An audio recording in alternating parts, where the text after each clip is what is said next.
Right, breaking news అయితే చూస్తున్నాం. మాజీ ముఖ్యమంత్రి బీఆర్ఎస్ అధినేత కేసీఆర్ రేపు పలు జిల్లాల్లో పర్యటించనున్నారు. నీరు లేక ఎండిపోతున్న పొలాలను ఆయన పరిశీలించనున్నారు. అనంతరం బాధిత రైతులతో సమావేశమవుతారు. జనగాం, సూర్యాపేట, నల్గొండ జిల్లాలో ఆయన పర్యటిస్తారు. పలువురు కీలక నేతలు పార్టీని వీడుతున్న నేపథ్యంలో కేసీఆర్ పర్యటనకు అత్యంత ప్రాధాన్యత ఏర్పడింది.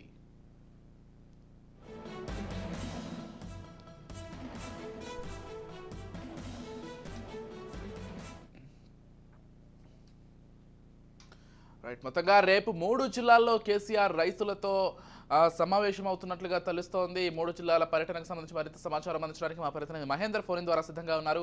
చెప్పండి మహేందర్, అంటే బీఆర్ఎస్ పరిస్థితి ప్రస్తుతం చూసుకున్నట్లయితే కీలకమైనటువంటి నేతలందరూ కూడా ఇతర పార్టీల వైపు చూస్తున్నటువంటి ఈ నేపథ్యంలో కేసీఆర్ పర్యటనకైతే కొంత ప్రాధాన్యత సంతరించుకుందనే చెప్పుకోవాలి. అంటే అధికారం కోల్పోయిన తర్వాత కేసీఆర్ ప్రజల్లోకి రావడం పెద్దగా జరగలేదు. అధికారంలో ఉన్నప్పుడు కూడా వాస్తవానికి పెద్దగా ప్రజలతో మమేకమైనటువంటి పరిస్థితి లేదు. అలాంటిది ఇప్పుడు రైతులతో సమావేశం అవబోతున్నారు కాబట్టి కొంత ఆసక్తికరంగానే ఉంది ఈ పర్యటన ఏదైతే ఉందో. మొత్తంగా ఈ అంశానికి సంబంధించిన పూర్తి సమాచారం అండి మహేందర్.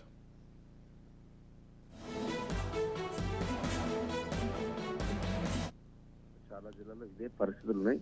మొత్తంగా గత సంవత్సరం వర్షాలు పడలేక ఈసారి తొందరగా గ్రౌండ్ వాటర్ అంతా కూడా ఇంకిపోవడాలు, చెరువులు, రిజర్వాయర్లు కూడా ఎండిపోవడాలు జరిగిన పరిస్థితి.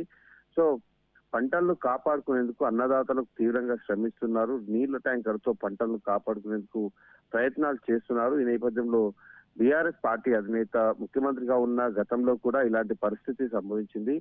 అయితే ఇప్పుడు ఈ సంవత్సరం ఈ సంభవించినటువంటి ఈ నేపథ్యంలో ముఖ్యమంత్రి నీళ్లు లేకుండా ఎండిపోతున్న ఈ పంట పొలాలను క్షేత్రస్థాయిలో పరిశీలించనున్నారు. అలాగే రేపటి నుంచి పలు జిల్లాల్లో పర్యటించినారు. కరువుకు అల్లాడుతున్న రైతాంగానికి ధైర్యాన్ని నింపేందుకు ఈ పర్యటన చేపడుతున్నట్టు బీఆర్ఎస్ వర్గాలు చెప్తున్నాయి. ఇందులో భాగంగా మార్చి 31వ తేదీన జనగామ, సూర్యాపేట, నల్గొండ జిల్లాలో మాజీ ముఖ్యమంత్రి కేసీఆర్ పర్యటించినారు. పలు గ్రామాల్లో పంటలను పరిశీలించి రైతులతో నేరుగా మాట్లాడున్నారు. కేసీఆర్ పర్యటనకు సంబంధించి ఇప్పటికే ఆ పార్టీ నేతలు షెడ్యూల్ కూడా విడుదల చేసినట్టు తెలుస్తుంది.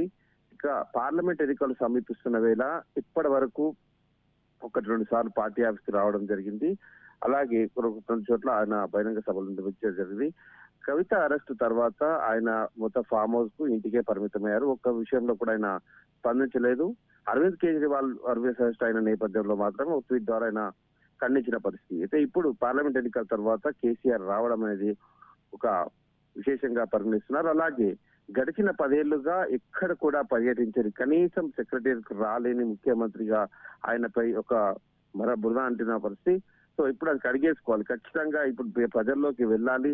ప్రతిపక్ష నాయకునిగా ఆయన ప్రజలు తీర్పునిచ్చిన నేపథ్యంలో దానికి న్యాయం చేకూర్చాలి. ప్రతిపక్ష హోదాలో ఉండి ప్రజల పట్ల పోరాటం చేయాలి అనేటువంటి విషయం ఇప్పుడు గుర్తొచ్చింది. మొత్తానికి బీఆర్ఎస్ పార్టీ అయితే ప్రజల్లోకి వెళ్లేందుకు సిద్ధమైంది. విజయ్.